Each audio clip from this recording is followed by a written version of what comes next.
We are now reaching the business end of the Under-19 World Cup 2026. The group where India are in, that is the prime focus, because the last two Super 6 matches will take place in the weekend. Now, this is where we are placed at this point in time. India Under-19s with 6 points, England Under-19s with 6 points, Pakistan with 4. Now remember, teams that have gotten points from their earlier league stages, they've carried those points ahead. So India have gotten 4 points, England have gotten 4 points, and because of that, India and England, having won their previous encounters against Zimbabwe and England against their opponent, they have gotten 6. Pakistan, on the other hand, they could only win against New Zealand, and the other teams where they got through, they just got 2 additional points. So that's why 4 points. But look at the net run rate differential. 3.337 is for India, 1.989 is for England, and because Pakistan chased the total down against New Zealand, is 1.484. Now remember, top 2 from each of the groups go through to the semi-final. And this is where these are your last 2 encounters that you're looking at. England versus New Zealand on January 30th, followed by India versus Pakistan on February 1. Now, what is going to happen? What are the scenarios that they need to do? Because as I mentioned, top 2 qualify for the semi-final. Now, the scenario for England, let's make one thing very clear here. If England beat New Zealand, they will get to 8 points, they are through.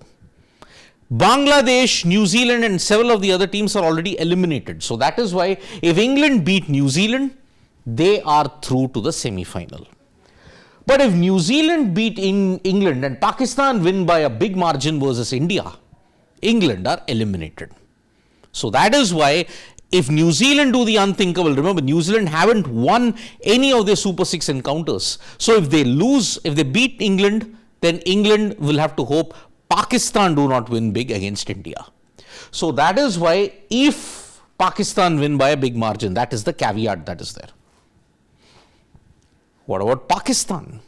Remember, if Pakistan lose, because England are on 6 and India are on 6, Pakistan will remain on 4 if Pakistan lose. So that is why they will be eliminated, and whatever happens to England, New Zealand then on the 30th, it's irrelevant. If New Zealand win, Pakistan lose, England will still go through. If Pakistan win, they have to hope England lose by a significant margin. Now, it all boils down to net run rate. It can happen that England remain on 6, Pakistan remain on 6, India remain on 6. How will net run rate then decide? Because remember, India's net run rate of 3.337 has put them in a comfortable position. The gap between England and Pakistan is 1.9 and 1.4, so 0.5 difference. What are the victory margins? If they make 200 only, they're gone. They cannot qualify. If Pakistan, for them, they need to ensure they stay in the qualification race, they need to score minimum 250 to 350 runs. If it's 250, victory margin of close to 100, 150 runs max. Same for 350. 350, it depends upon what is the situation. So 250 is the bare minimum that they have to post. Then 100 to 150 runs is the victory margin that they have to assure if they are bowling second. But if Pakistan have to chase, supposing it's a target of 200, 28 overs or less, that is the bare minimum.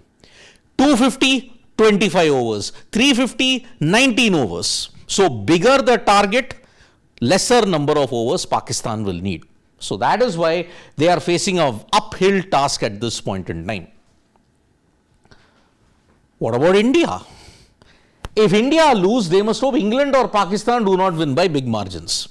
England go through, but Pakistan also beats them, say, by 180, 190 runs, then they also can be eliminated. If India win, Pakistan eliminates. So India will qualify. So their equation is simple. Win, they are through. Lose by a massive margin, they are out. So basically, this is the current situation.